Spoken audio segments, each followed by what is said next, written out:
are listening to the Up and Under podcast, starting in 3, 2, 1.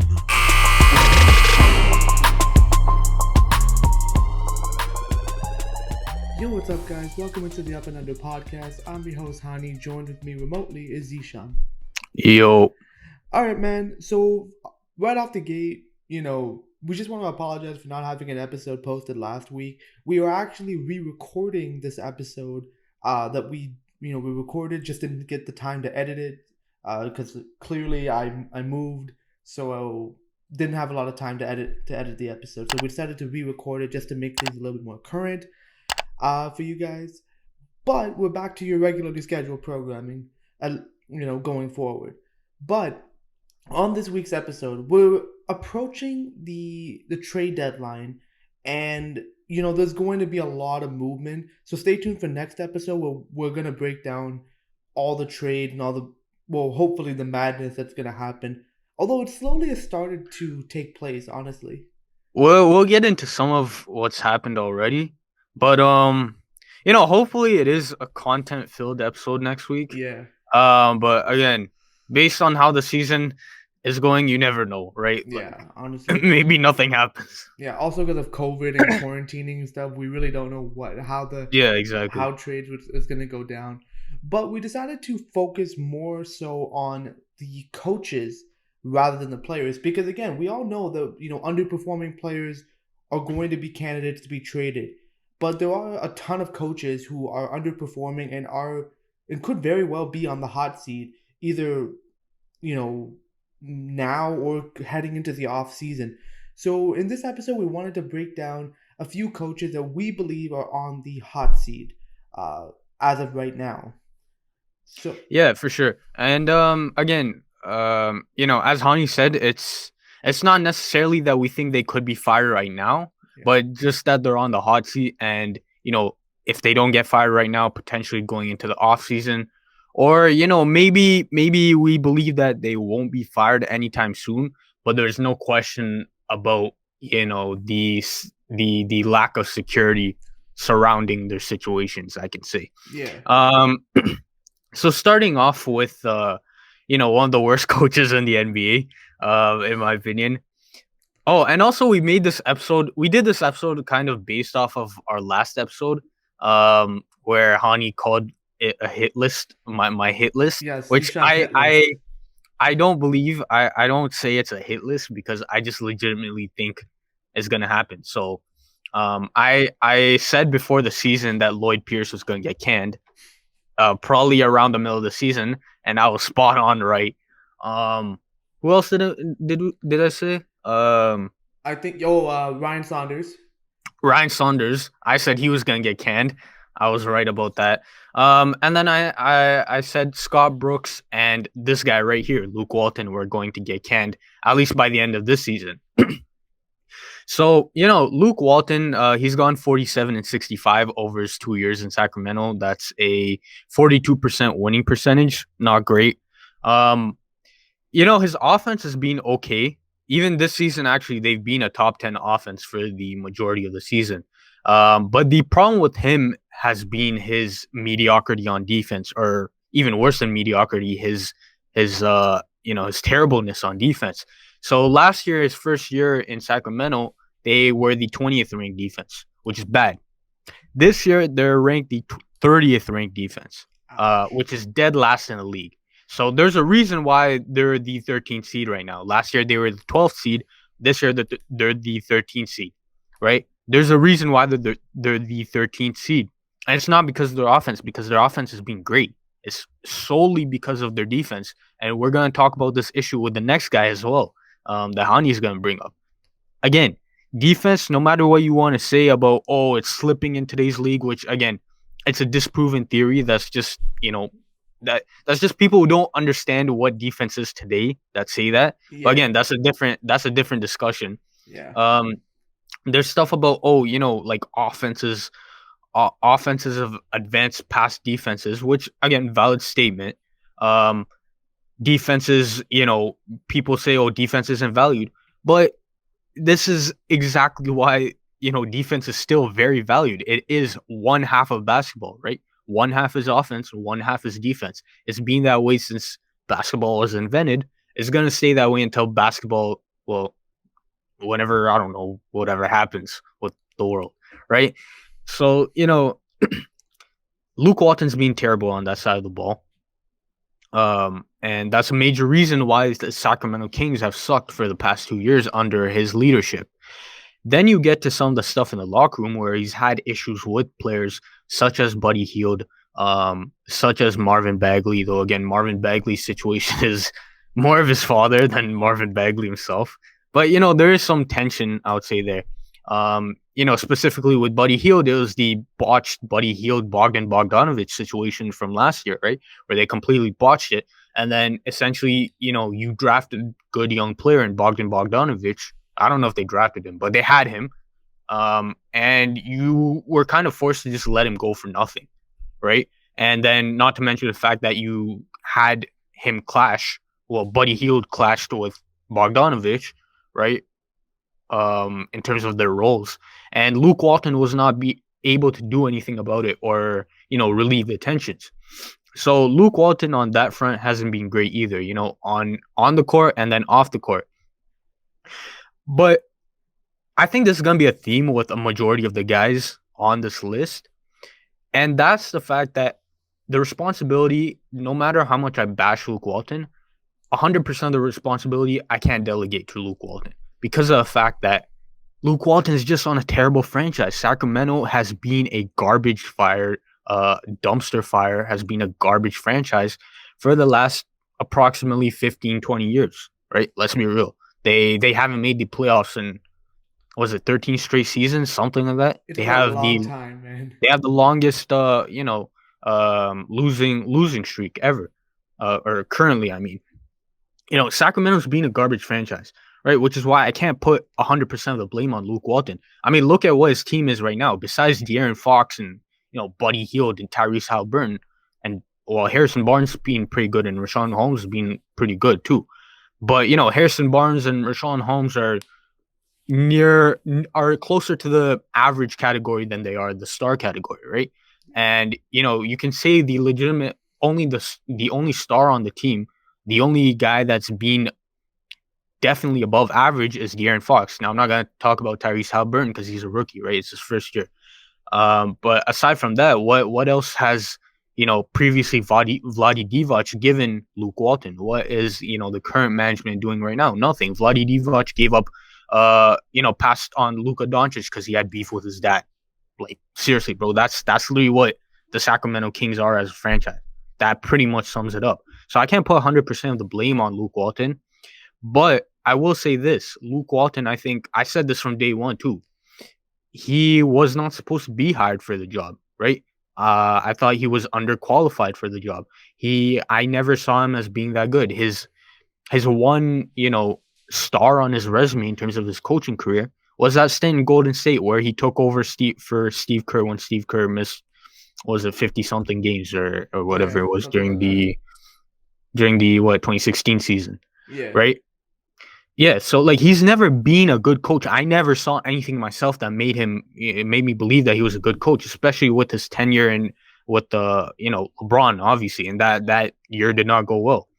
So Luke Walton, I think, has never been a good coach in my opinion. I don't think he should have been hired in the first place. But again, that goes back to my problem with garbage management, right? Why did you hire Luke Walton? Yeah, there's a lot of other candidates out there, and they hired Luke Walton. So, just to summarize it up, bro, like pretty much Luke Walton is our first candidate to be on the hot seat. Now again, I don't think necessarily that he's gonna be canned during this season, but I think definitely in the offseason is where his job security could definitely be questioned. Yeah, I think Luke Walton has just, and especially in recent times, has really just showcased himself as a pretty average to below average head coach. Like, honestly speaking, like there's nothing that really stands out besides like what he did for Golden State, which again was basically him running Steve Kerr's system. And again, it's pretty easy to have that success when you have Steph Curry, Klay Thompson, and Draymond Green on that team. Not to mention, didn't he have Harrison Barnes too? Yeah, he did have Harrison Barnes. Is that okay? I don't remember exactly what year it was, but either way, they had the nucleus of Steph Curry, Clay, and Draymond, and whoever else was around them. It was a talented group. Then Andre Iguodala, Sean Livingston. Again, that was a very talented group of players. So, not I don't. I think you can put a lot of average coaches in that position, and they could have probably had similar or the same level of success that Luke Walton did. But even with the Kings, you're just seeing them. They're just really, really bad. Like if you even look back to a couple of years ago, under who was their coach? Dave Yeager. Dave Yeager, yeah. They were at least almost making it to the playoffs. They were fighting for that 9th seed. They were pretty competitive to get into the 8th seed. And then under Luke Walton, you can just see just slowly that all that progress just diminish. Now again, Dave Yeager, I like him as an X's and O's guy, but as far as the locker room guy, apparently he has a really bad reputation.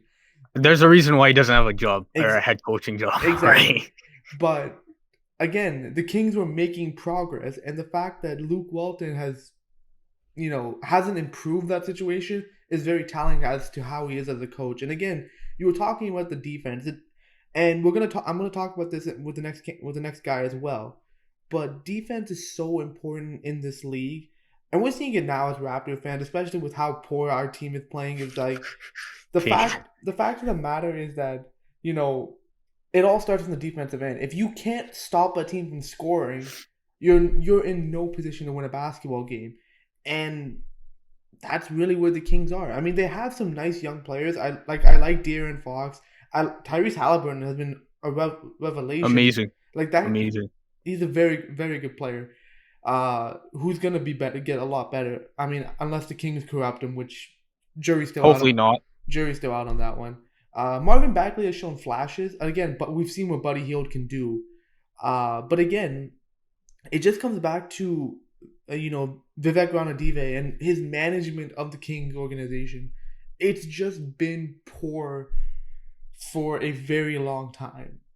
Pretty much since he inherited the team. Yeah, like I can't remember the last time the Kings were even relevant, man. Like facts. Maybe, like you can argue maybe they were a little relevant with DeMarcus Cousins, but even then, like they weren't winning. I mean, it was the sole reason why they were relevant, if anything, right? Yeah. So again, I'm not gonna be surprised if Luke Walton even gets fired now by the trade deadline. But yeah, like moving into the offseason, I can certainly see his job security being put into jeopardy. So yeah, Luke Walton is definitely a coaching candidate who's on the hot seat. Which brings us to our next guy who we've been alluding to, Zeeshan actually alluded to, who's on his hit list. And it is good old Scotty Brooks, head coach of the Washington Wizards. Now he has a record of 163 and 194, which is a 46% winning percentage.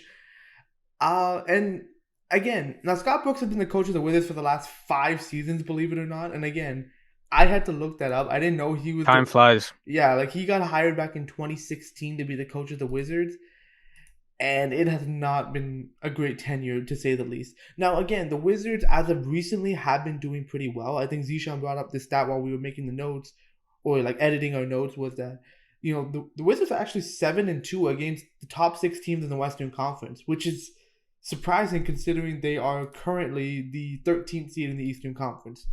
And again, they've beaten some good opponents. They've beaten, Utah as of recently as today, the Lakers, Denver, Boston. So they've definitely had some good wins under their belt. But man, this has not been a good season for the Wizards overall. And Scott Brooks is a very big part of the reason why that is the case. And he's just, at least from what I've seen of it in his tenure with the Wizards, he's just not a great coach overall. The team's record has gotten progressively worse every single year he's coached the team. Like in his first year, 2016-17, the team was 49-33. Second year, 43-39, 32-50, 25-47 last year, and now they're 15-25 to start this season. So you can just see like that downward trend. Now again, is it entirely his fault that like the Wizards team around like that he was given wasn't the greatest? No. But he's also Scott Brooks hasn't done anything with the team. In fact, he's doing what he shouldn't be doing, actually, and relying more and more on Bradley Beal and not really utilizing the players that he does actually have, particularly some of the young players he has. For instance, Deni Avdija is a big name we brought up on a couple of episodes, actually, was the fact that, he was touted as being this playmaking, stretch, playmaking point forward type of player, and Scott Brooks has him standing in the corner for spot up threes. Like, instead of giving that guy the ball, allowing Bradley Beal to play off the ball, which again he's very capable of doing, Scott Brooks doesn't put Deni Avdija in a position to succeed. Another guy is Rui Hachimura, who's shown flashes of being a very good rotation piece. There are just times where he never gets the ball, or he's standing in the corner like Deni Avdija, or he's just setting screens. Again, not really utilizing the player that you have there. And then another guy in Troy Brown Jr., who again I've actually quite liked in the flashes that I've seen him in, except he never plays. Scott Brooks would much rather play Westbrook, Ish Smith, Hal Nato, and everybody else he can name in front of Troy Brown Jr. Which is my point is that, like, you have a young player, you're not going anywhere. Why not just play the young guy and see what you have in him? So again, Scott Brooks, although he doesn't have the greatest collection of talent, he's not really utilizing the talent that he currently has on the roster. Which then finally brings me to the biggest problem with Scott Brooks and his way of coaching this team. The defense has been absolutely garbage in his tenure. He's never had a top 15 defense in his entire tenure with the Washington Wizards. And the biggest issue that you see, no rim protection, just horrible switching. Like, I don't understand what the hell they're trying to do. They have weird rotations in the sense that, they put in a lineup with Hal Nato, Davis Bertans, Deni Avdija, with Beal and Westbrook. Like, that's literally like four, maybe five guys. All five. Sure, all five, and Beal isn't trying, who literally can't guard anybody.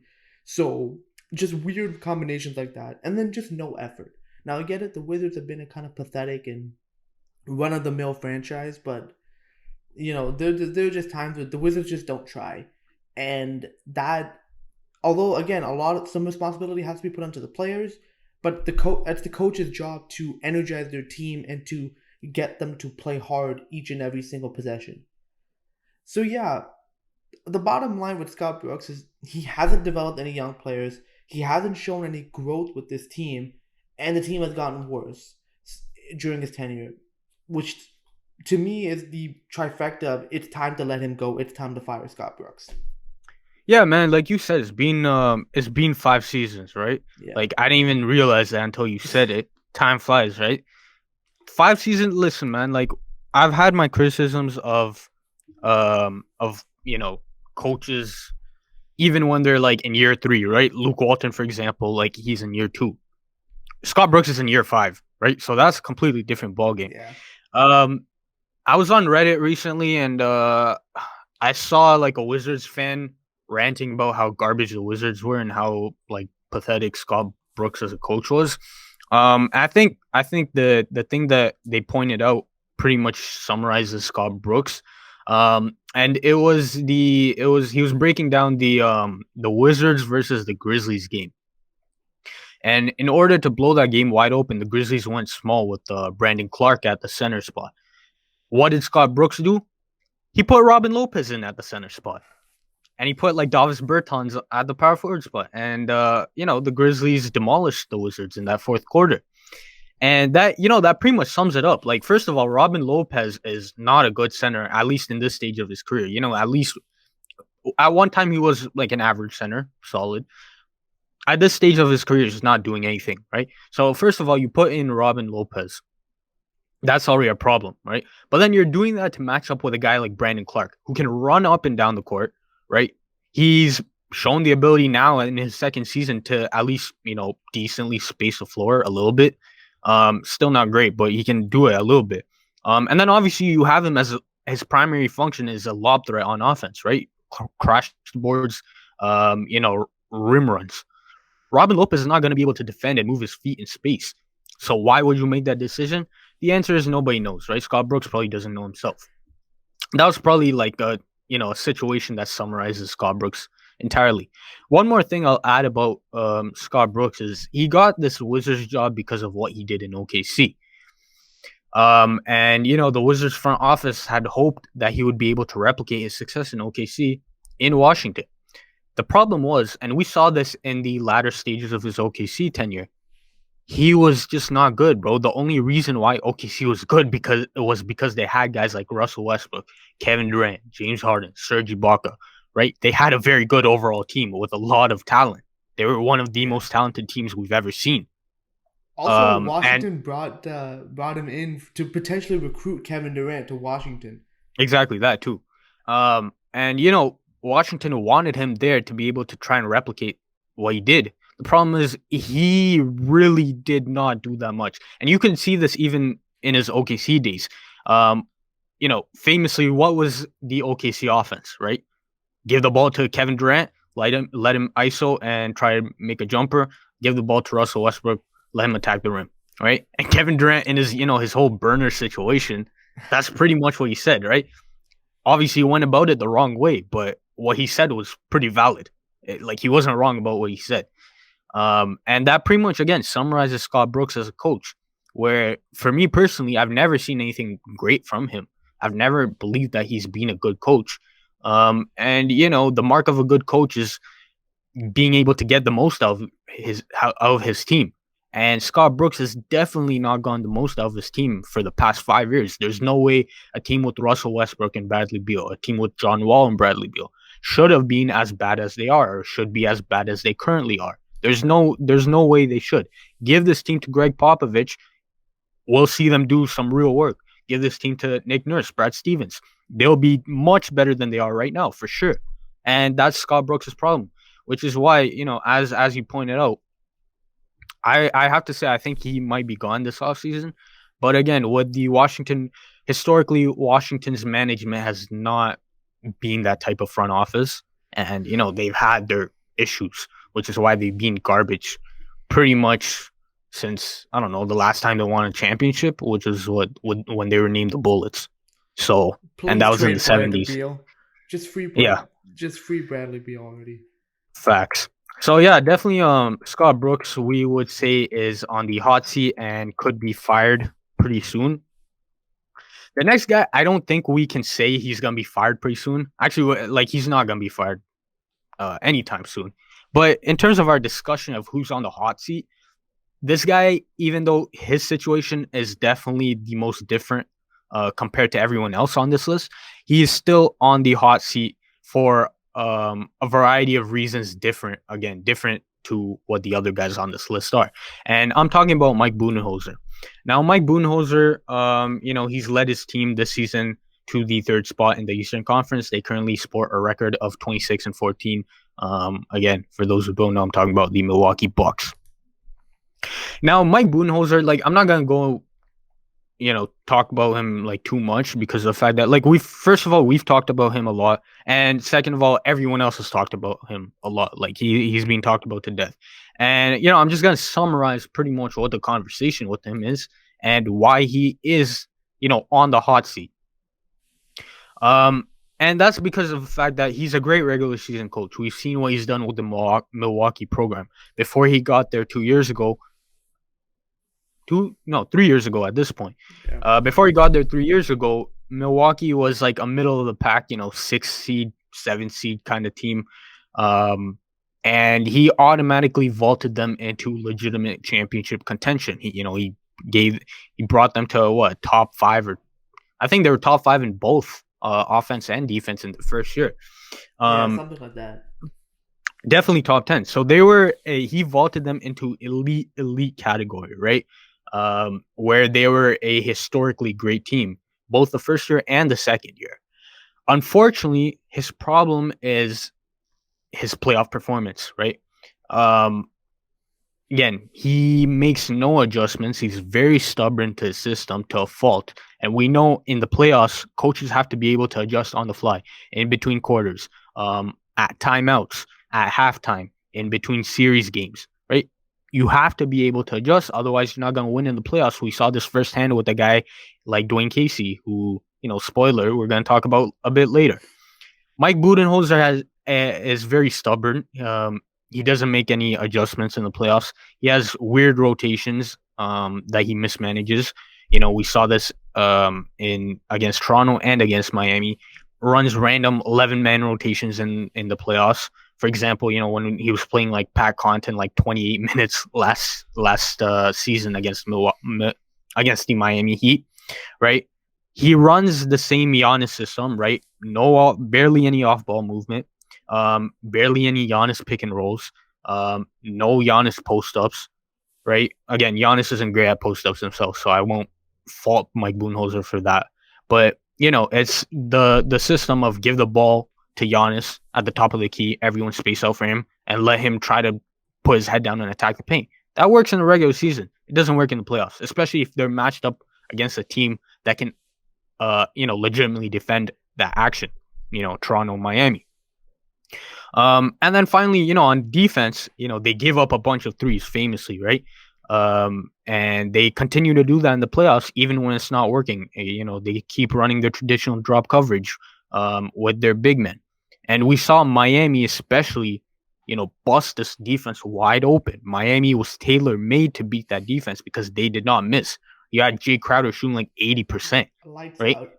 Exactly. If they're gonna shoot like that, you got to be able to make your adjustments and go out to the 3-point line. Maybe you got to give up some mid-range jumpers, but they're giving up. They're doing their same drop coverage defense, and that really hurt them. That brings me to this season, where, to his credit, Mike Budenholzer has tried switching things up. A big part of that is being Jrue Holiday. Jrue Holiday famously was the one who wanted them to run more switching on defense, which they have. But the adjustments that he's made this season have been mixed, to say the least. At one point, they were the 19th ranked defense, and this was without Jrue Holiday. So you can look at from both perspectives of if Jrue Holiday's not there, then that means like Milwaukee just sucks without Jrue Holiday, or that Jrue Holiday is a key ingredient for them, and it makes no sense to look at them without Jrue Holiday. All right, both I think arguments are valid, but there is something to be said for the fact that they were at one point the 19th ranked defense. Since then, they've climbed back to 9th, top 10 defense. But again, it comes down to mixed results throughout the season. We talked about it in a couple of episodes ago when we were talking about the Milwaukee Bucks and the struggles that they were having at the time. Now they've been a lot better, but nobody's looking at Milwaukee's regular season anymore. Everyone is looking at the playoffs. And I think one situation or two people that I can compare Mike Budenholzer to are, Dwane Casey and David Blatt, both guys who were in similar situations of, they had a good team, but they were just never able to get their team over the hump. In David Blatt's situation, he got fired in the middle of the season, right? And they ended up winning the championship without him. Dwane Casey got fired at the end of the season. Raptors won the championship next season. So despite the fact that Mike Budenholzer is a very good coach, we could be looking at a similar situation, right? And the fact that he had the same issues in Atlanta didn't help. Now, again, he went up against LeBron, which doesn't help. But there's something to be said for a repeating pattern, and for a team that wants to have championship aspirations.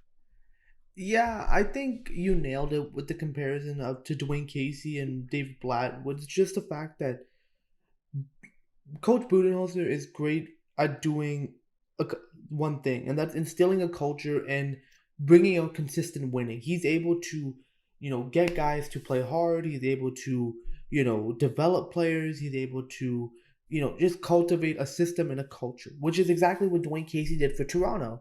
He cultivated a system. He made a culture. He developed players. He did all the right things to be a good regular season coach. The problem is, to be an elite championship level team, you can't just focus on the regular season. You have to factor in the playoffs. And the playoffs is where you need to make adjustments. You need to be adaptable. You need to be able to be open-minded to changing things, changing the way you do things. And Mike Budenholzer hasn't shown an ability to do that. And that has really hurt his team's chances. Think about it this way. When the Raptors won the championship 2 years ago, that was probably their best opportunity to make it to the NBA Finals. If we're thinking about it from that perspective, like the Bucks had a great team. playing very well. And the Raptors, again, they had Kawhi, but you had the Raptors on the ropes. But what happened? Nick Nurse adjusted, Mike Budenholzer didn't. And that ended up being the Canadian sweep, which we will all remember very fondly as Raptor fans. But you see the idea here. You see the point of the fact that because he didn't adjust, and even we can point out last year against Miami, didn't adjust. What happened? You got beat bad by the Miami Heat, who were the 4th seed, by the way, and made it to the NBA Finals. So, all that being said is, until Mike Budenholzer can prove himself in the playoffs, he's on the hot seat. Just because of the fact that Giannis just signed another 5-year extension, and he needs to win now. If you are not able to win with Giannis on this team, with Drew Holiday, Chris Middleton, you got to change the coach, because you can't change the players, because now you have Giannis locked in, you have Chris Middleton, I believe, locked in. You have Drew. You're most likely gonna re-sign Drew Holiday as well. I think he has one more year, pretty sure. Yeah. Still, Regardless, I think he still has one more year. This is your core group of guys. You can't really make any changes to these guys. You already hard at the hit. Right up at the cap. Mike Budenholzer's got to get it done in the playoffs, and if he doesn't, especially this playoffs, if he doesn't, I wouldn't be surprised if the Bucks cut him loose. Yeah, like, again, it's just about that thing of just changing coaches who you think, like, firing a coach who you think is able to get you right there, but just not able to get you over the top, right? Yeah. And Mike Budenholzer is good at what he does, to your point, but at some point, if you have legitimate championship aspirations, you got to explore all possibilities. Yeah. So Mike Budenholzer is definitely a coach who we consider is on the hot seat heading into this offseason. Moving on into the next coaching candidate. Now, this is a candidate who has a good reputation of being a solid head coach, and that's Steve Clifford. He's currently the head coach of the Orlando Magic. He's been the coach now for the last, including this season, for 3 seasons now. And he's had a record of 88 and 106, so about a 45% winning percentage, which again isn't terrible, but isn't great. Now, Orlando hasn't been the greatest team, but at least you can say one thing under Steve Clifford. For the last couple of seasons, they have made it to the playoffs under him. So, although as the 8th seed, but they've had some success with Steve Clifford. Now, I guess the best way to describe Steve Clifford before diving into him is to say that he's a very solid head coach, especially on the defensive end. Again, he gets his guys to play hard. Players love playing for him. He knows how to develop a system. He doesn't make mistakes, right? That's one of the biggest points about him, right? He coaches his team to as much perfection as they can. Yeah, and again, he's able to get his players to play hard, especially on the defensive side of the ball. Like, a Steve Clifford defense is always great. The problem, Steve Clifford can't coach offense. He just can't. In his 3 seasons with Orlando, his teams have ranked 22nd in offense in 2018-2019, 23rd in offense in 2019-20, and this season they are 27th in offensive rating. So that, if that doesn't tell you anything that they suck on offense, I don't know what it is. Now, granted, this season they've had a lot of injuries. Obviously, they don't have their best player in Jonathan Isaac. Markelle Fultz. Well, second, I would say second best. Second best. Well, he's the future. Jonathan Isaac is the future. They don't have Markelle Fultz. Aaron Gordon has been hurt this season as well. So again, it's just basically Nikola Vucevic and whoever else they can find to play with him. So I don't 100% put the blame on Steve Clifford there. But the fact of the matter is, this team isn't good on the offensive side of the ball. And one of the biggest factors of that is that he still hasn't figured out how to use Aaron Gordon and Jonathan Isaac, which, again, neither did Frank Vogel. He didn't know how to use them either. And that really hurts the team. When you don't really know who's your main scoring option, or who's the guy that you're gonna, how you're gonna use these two in tandem, that really messes up your offense, man. Like, as good as they are defensively, which Jonathan Isaac is great defensively, you got to know how you're running your offense, and still not having figured out how to use these two. That I mean, it's pretty apparent. Now, I did mention that his team does play hard, but again, they're not really put into the best positions to succeed. Especially in an offensive driven league, you need to be able to score. And the biggest thing, the reason why their offense sucks is their 3-point shooting percentage. It has dropped each year, as well as the attempts. So, which means they aren't shooting the three well. They're not shooting it as frequently, and that makes it very tough to win games. If especially in today's league, shooting the three ball is basically almost as valuable as getting layups. If you can't shoot the three ball with consistency, you're not going to be able to keep up, no matter how great your defense is. And the Magic up in bottom of the league in points over his tenure. They just can't score, which again, in basketball, to win a game, you got to outscore your opponent. So you might be able to hold them here, but if you can only score up to here, you're going to lose the game regardless. So bottom line with Steve Clifford is, again, he's a solid defensive coach, and he can get players to play hard and compete. He just can't coach offense. And in a league where offense is so important, it's hard to keep a coach like this around. And I think for Steve Clifford, if he does end up getting fired by the Magic, which I think they should do in the offseason just to get a younger guy in there to match their timeline, I think Steve Clifford would be a great defensive coordinator type of assistant coach for a contending team, because he can still coach defense.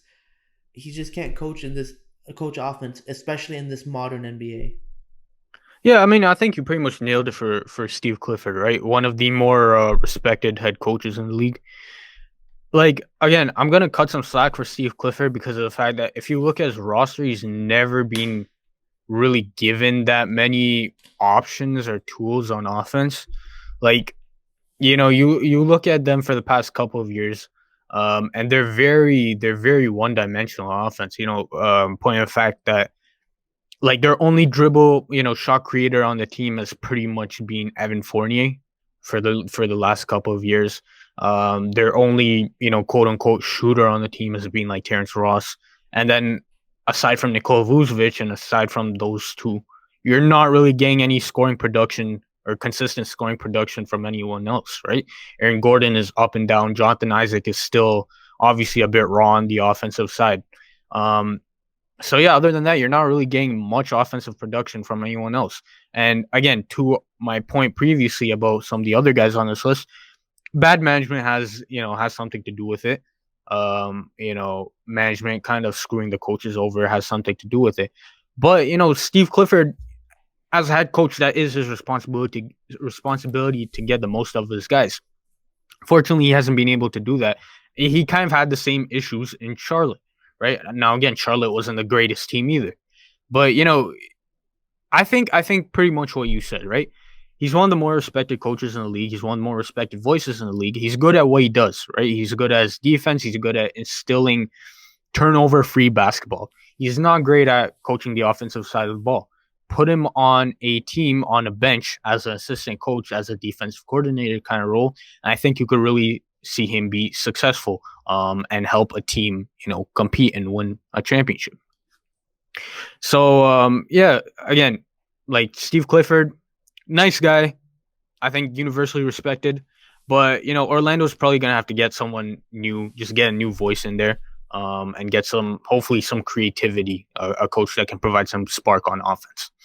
Yeah. And that brings us to our final candidate who's on the hot seat. Now, again, we don't think he's going to be fired this season. Maybe not even in the offseason, but he is definitely on the hot seat. And he just hasn't had the greatest amount of success. And we're talking about Dwane Casey. Now, Dwane Casey has had a 72-116 record over his 3 seasons in Detroit, which is pretty terrible, if we're being real. A 38% winning percentage. He got this job because of the developmental role he had in Toronto. The success that he had in Toronto, and also one of the more important things that he did in Toronto, and as well as in his Dallas tenure as the assistant coach, famously in the 2011 finals, is his defensive rep, right? He has a defensive reputation. And those were the main reasons why Detroit wanted him. To be able to get them from a team that was skirting around the playoffs, as a 8-9 seed kind of team, and get them over the hump and get them into the playoffs and be able to have some success in the playoffs. Now in his first season, he did pretty solid. He went 41-41 if I'm not mistaken. He got Detroit to the 8th seed. And based on the fact that he had his 11th ranked defense, right? So he did what he had been hired to do in his first year. Now, obviously, they got booted out the first round by LeBron and company. But nobody can really blame Dwane Casey for that. But again, it was a trend. That we saw in Toronto and Detroit in the first year. But after that, pretty much it just went downhill. Now, the roster construction, to say the least, hasn't been great. And the fact, Blake Griffin's huge decline, did not help either. But Dwane Casey, for all the stuff that he does well, he has his faults. And, we've said this a couple of times as Toronto fans, like we saw it firsthand, right? He's never been a good offensive coach. They've been bottom 10 in the league during his tenure in Detroit. Now you can say, Toronto is a pretty good team overall, but now we know, and we saw this, especially when they went to the Nick Nurse system and Dwane Casey's last season in Toronto. A majority of the reason why their offense was as functional as it was is because of Nick Nurse, right? And we saw that firsthand. Dwane Casey has never been a great offensive coach. He had his issues in Toronto. He famously was not able to adjust to anything in the playoffs. So he had a number of problems that, for example, as I was talking about with Mike Budenholzer, right? Kind of similar situations. So, where he was brought in to fix those situations and, fix the problems in Detroit, he has not been able to do that successfully. And, they've been terrible. Right now, they're the bottom team in the Eastern Conference. The only thing that's probably saving Dwane Casey right now is the garbage roster construction that has occurred in Detroit for the past 15 years, right? 16 years, whatever it's been. They've been terrible, right? Let's be real. They've been terrible pretty much since LeBron booted them out of the playoffs in 2007. They've never recovered from that, and they've been terrible. So Dwane Casey, that's probably the only thing that's saving his job right now. Because other than that, there's not too much of a reason why you would fire him, but there's not too much of a reason why you would keep him around either, right? Like, there's not much that he does great that you can say, oh, this is the reason why we're going to keep him. Not to mention the fact that Detroit has a very weird team where there's like a couple of older players, a few young players who are not really that great. One rookie in Sadiq Bey, who's turned out awesome for them. Jeremy Grant was a good signing. But they're in a very weird situation. And Dwane Casey, you can't really point to him and say, oh, this guy does X and X really well, and which is why we're going to keep him around. So, again, I don't think he's in any danger of being fired immediately, but Detroit management could look at him in the offseason and evaluate him and, say, is there any reasons why we shouldn't fire him? Yeah, I think that's probably the best way to describe Dwane Casey's situation with the Detroit Pistons. Now, again, as Raptor fans, we have a lot of respect for Dwane Casey, especially what he did to cultivate the past 7 years of success that we've had as an organization. Dwane Casey was a big part of that, of instilling the culture, the pound of the rock. We've heard all the sayings, make or miss league, Doug, and all those gems like that. But we got to give credit to Dwane. He came in with the focus to improve the defense, to get this team winning games, and he did that. He got this team winning games. He got this a very bad Raptors team to the playoffs, and for that, and he really was big into the development of DeMar DeRozan and Kyle Lowry. He was big in their growth, and those guys still have a lot of respect for Dwane Casey. But then you got to the situation that Mike Budenholzer is kind of approaching, where the team was stagnating, and a lot of that had to do with Dwane Casey's inability to make adjustments on the offensive side of the ball. So Masai Ujiri decided to fire Dwane Casey, hire Nick Nurse, and we saw what that did. That allowed the Raptors to win a championship. Now, a lot of people are arguing that if you gave Dwane Casey, Kawhi Leonard, and Marc Gasol, Serge Ibaka, would there be a better result? No, Maybe, but no. We would have lost to Philly if it was Dwane Casey coaching. maybe I can say again. that for a fact. We would have went at least 6 games against Orlando, and we would have been booted by Philly in like 5 or 6 games. Listen, I think Nick Nurse is the better coach of the two, just overall.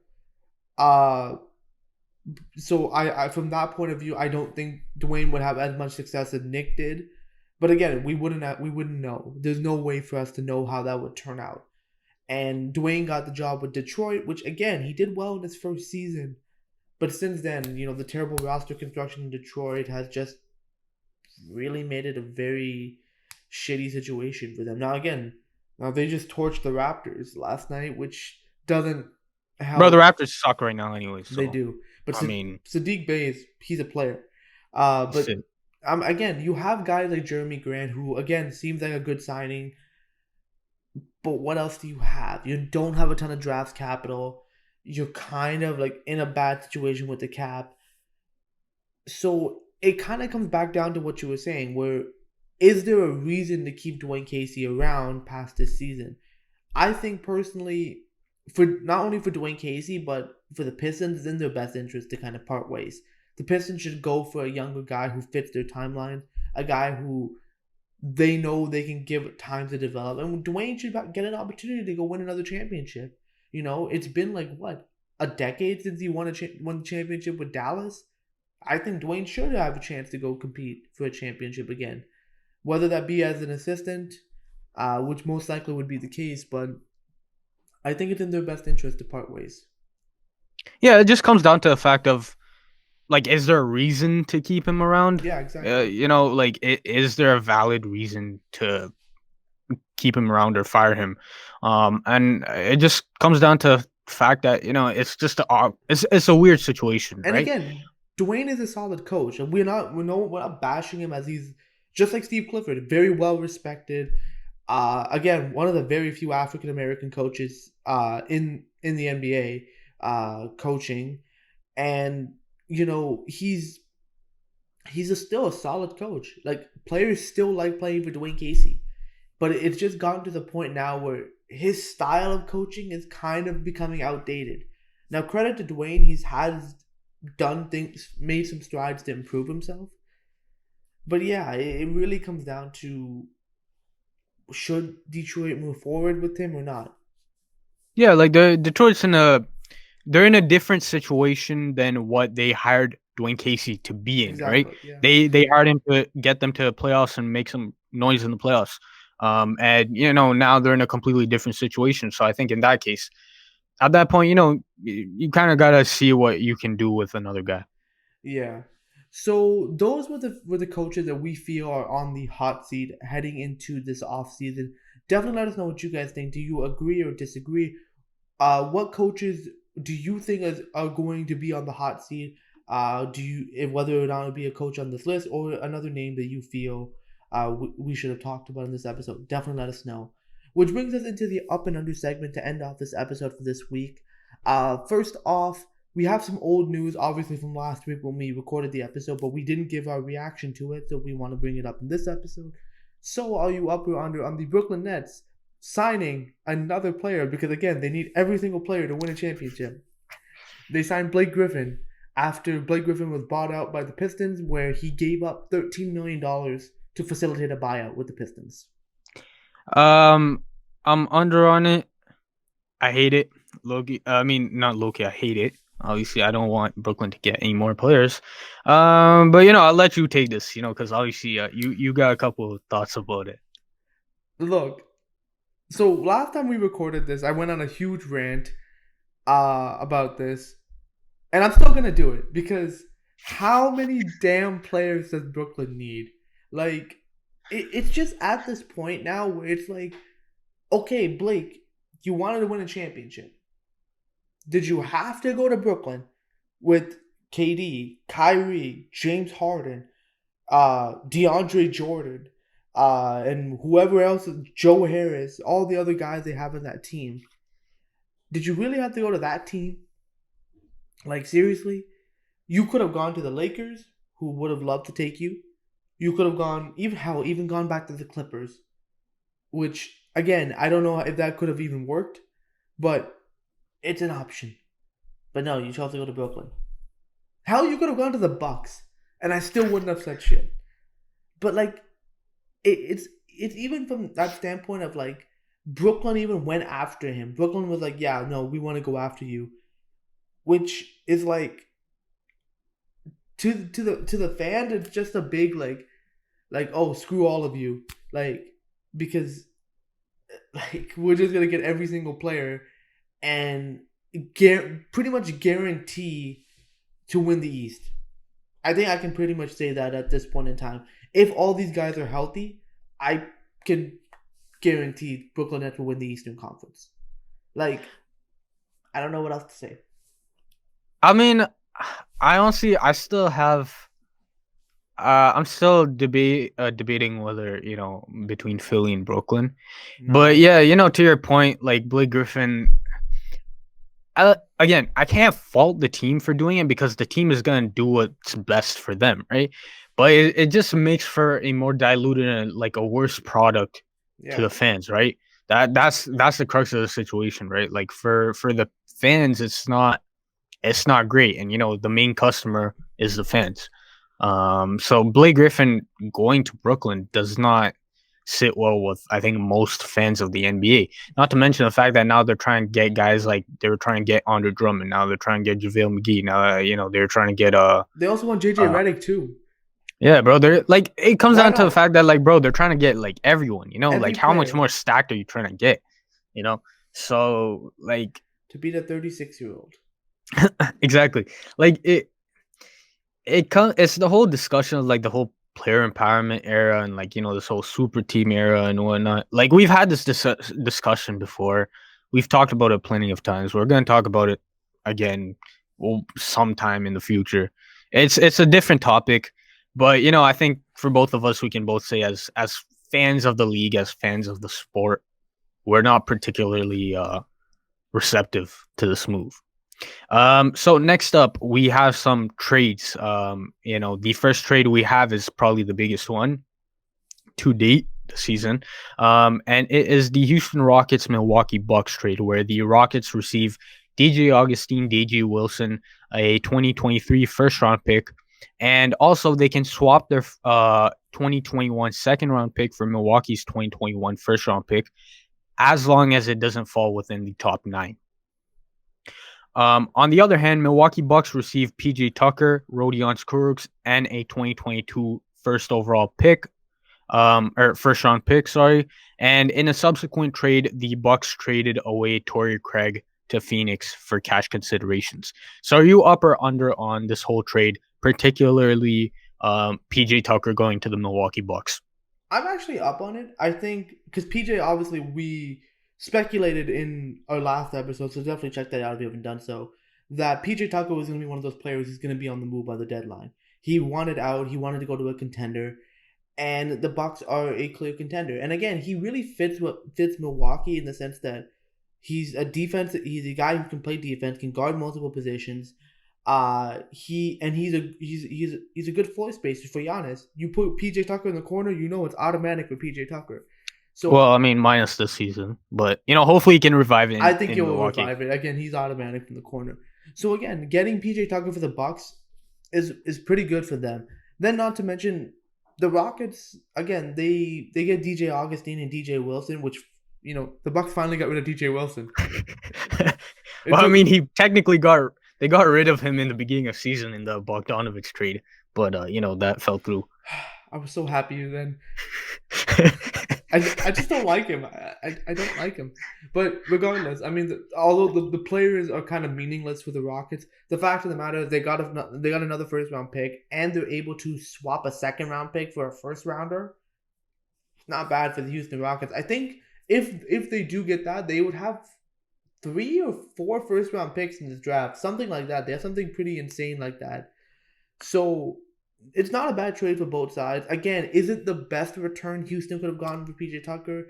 No, but we kind of talked about this when we were in the last episode where, if the Rockets are going to trade him to a contender, it's not going to be for a super high value because again, there's not a ton that contenders are willing to give up. So yeah, like there's not much contenders can do. Like this was around. Ideally, you'd want something more for PJ Tucker, but this is the value of around what he was going to get from anywhere. His age is up there. He's having a down year. Like there wasn't much the Houston Rockets could receive, but they did get a first round pick out of it. It's probably not going to be a great first round pick, but they did get a first round pick of it, and then they can obviously get a first round pick out of it this season, right? As long as Milwaukee's first round pick doesn't fall within the top 9, which is 99% probably won't. probability it won't, right? So the Rockets pretty much got 2 first round picks out of it, which is pretty solid. Even if they're not high picks, it's pretty solid for a guy that was going to leave anyways, right? And a older veteran player. I also like the fact that Phoenix picked up Torrey Craig because I think that was a pretty solid move for them, right? Just another guy on the bench who they can throw out for a couple of minutes a game, who can provide some defense, who can provide some floor spacing. Now, he wasn't getting any runtime in Milwaukee because he kind of sucked for them. Yeah. So hopefully if he goes to Phoenix in a new system, he can try and replicate his success from Denver. So I think that's a pretty solid move for Phoenix. Overall, I would say this was a pretty solid trade for everyone involved. And PJ Tucker, Milwaukee picking up PJ Tucker was a very solid guy, solid pick. They can put him in certain situations. They can bring him off the bench to play some defense and hit threes, which is all you can really expect and ask for a guy of PJ Tucker's caliber at this stage in his career. Yeah. So obviously that was a pretty decent trade. Another trade that actually went down, I think this also happened the other day. It was a trade. I think it's 2 days ago. Maybe it happened very recently. It's between the Oklahoma City Thunder and the Miami Heat. This is a trade that sent Myers Leonard to the Oklahoma City Thunder and a 2027 second round pick. Yes, Sam Presti is literally going after 2027 second round picks. 14-year-olds, man. 14-year-old at this stage right now. And Miami receives Trevor Ariza. Now, obviously, if you've been living under a rock, then you probably wouldn't know the whole situation surrounding Myers Leonard using not smart. Definitely not smart. An anti-Semitic slur and during a Twitch stream, and yeah, who knows? The guy blew his career in like 2 seconds. Pretty much. It's so basically lesson to NBA players: stay off Twitch, or keep your mouth shut. Exactly. But yeah, Oklahoma City basically trades for the second round pick, and they gave up Trevor Ariza to Miami. I mean, I'm up on it. From OKC's point of view, they said Myers Leonard isn't going to play for them. Again, Myers Leonard pretty much blew his career in like 10 seconds. Right? Not smart from him. Obviously apologize and whatnot. I'm not going to say whether he was, obviously he was wrong, but I'm not going to say whether like he should be indicted or whatnot. There's other people who take precedence over me regarding that situation. But yeah, Myers Leonard, they pretty much just got him for to make the salaries work. And then Sam Presti got another pick, right? Like now this guy's like 1,005 picks over the next like 10 years or whatever it is. So OKC got a pick of it for a guy that they weren't even playing. I frankly forgot that was even on the roster in Trevor Ariza. Now, from Miami's point of view, like I don't know how I don't really believe in Trevor Ariza at the stage of his career anymore. He's kind of, in my opinion, washed. But if there's a team that can get something out of him, it's Miami, right?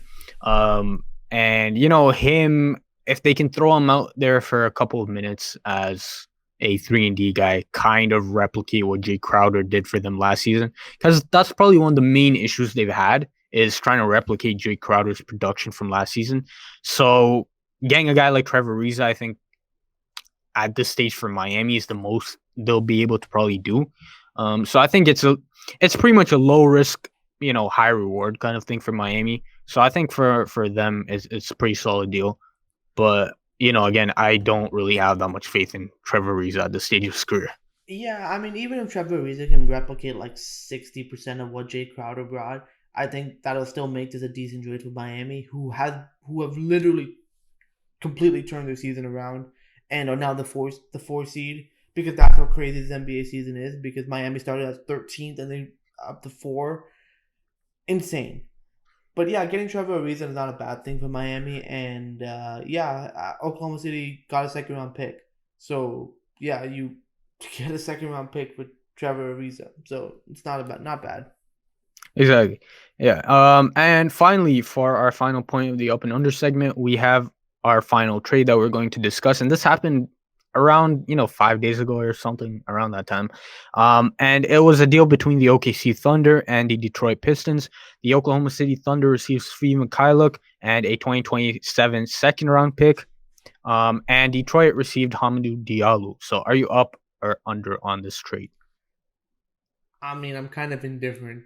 Like I'm up on it from the sense that another pick for Sam Presti, but I think what this also does is it also addresses an issue that Oklahoma City had, which is they didn't really have shooting. And Svi Mikhailuk, he can shoot the ball. So, and also he wasn't really being used that much in Detroit anyways. So why not trade him to Oklahoma City, who they might be able to use him or flip him or do whatever Sam Presti wants to do with him. Hamidou Diallo, I think, would fit very nicely with what Dwane Casey's trying to do. Like, he's long, he's athletic, so maybe Dwane Casey can do something with him. Um, but yeah, I think this was just Sam Presti just saying that we have a guy in Lou Dort who basically plays the same role and does it better than Hamidou Diallo. Let's move him for someone who can fill a need for us while getting another pick. Because why the hell not? Target Yeah, 14 man. year Like, olds. yeah, this sounds a bit like weird when we put it that way. But yeah, like OKC, they got a pick out of it. They got a good shooter in Svi, who's quietly one of the I think better shooters in the league. Obviously he wasn't being utilized that much in Detroit, so OKC kind of had a lack of shooting, and they picked him up. Hamidou Diallo is pretty interesting because he was kind of raw in his first 2 seasons.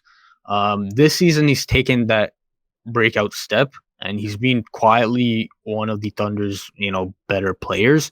So it'll be interesting to see what he can do in a situation in Detroit where they've already said that they're gonna try to give him as much resources and help him as much as they can and continues progression. So I think it's definitely a great move for him. He'll get the opportunity now in Detroit, and Detroit hopes he can at least turn into something pretty solid for them. Yeah. I mean, overall, I mean, that was just a pretty solid. I mean, it was a decent trade. I mean, again, it's very under the radar, but it's a trade nonetheless. But with that, that concludes this week's episode. We hope you guys enjoyed it. Definitely subscribe to the show on all the various platforms. You can find us on Apple Podcasts, Google Podcasts, Spotify, Stitcher Radio, basically wherever you can find a podcast, you can find us with the Up and Under Podcast. Also, check us out on social media, Twitter and Instagram at Up Letter N Under Podcast, Facebook.com/Up and Under Podcast for all the latest updates whenever we post a new episode or a reaction to news as they occur. Also, check out our website, upandunderpodcast.com. It's our central hub for the show. It's also a place where we post blog posts with every single episode, so if you don't have time to listen to the full thing, you can read about it on our website. So definitely check that out if you haven't done so. And yeah, man, just stay tuned. Trade deadline is, I think, within a few days now from when we're recording this. So definitely stay tuned to 25th, I think. 25th. So definitely stay tuned to the next week's episode where we're gonna break down hopefully some big trades that happened during the trade deadline. So with that concludes this week's episode. We'll see you guys on the next one. Take it easy. Easy.